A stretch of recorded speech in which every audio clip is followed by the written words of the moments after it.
You have a first memory. Try to find it right now. A birthday party, maybe. A fall off a bike.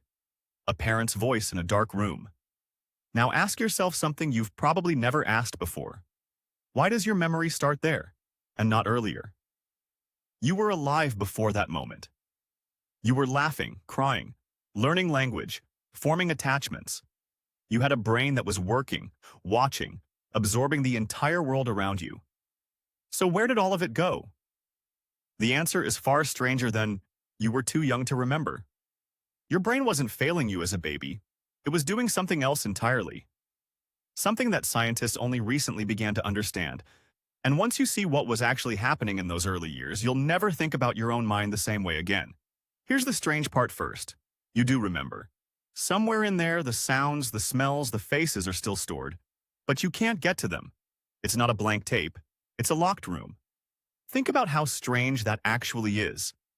You can recall a random Tuesday from 3 years ago because of one specific song on the radio. You can recall the smell of a classroom you sat in for a single semester in the 4th grade.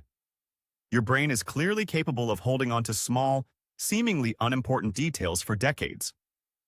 So why can't it hold on to anything from the 2 or 3 years that mattered more than almost any other stretch of your life?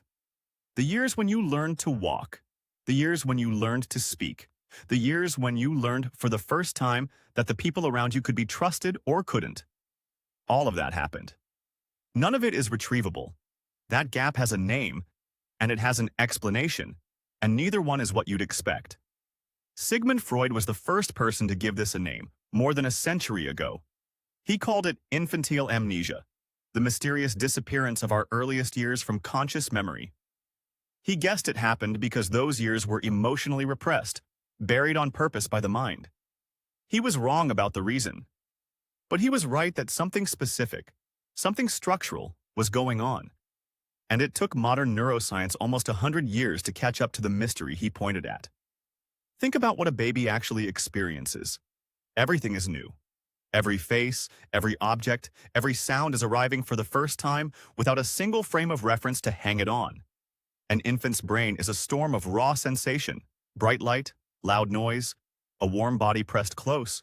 There is experience, undeniably, but there is very little structure yet to file that experience away for later use. Here's the part that surprises most people. The brain region responsible for building long-term, retrievable memories, the hippocampus, is still under heavy construction in the first few years of life. It's not missing. It's not asleep.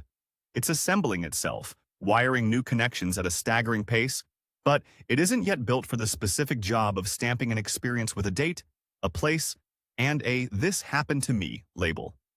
That labeling process is called autobiographical memory, and it depends on machinery that simply isn't finished yet. So the memories aren't being erased after the fact.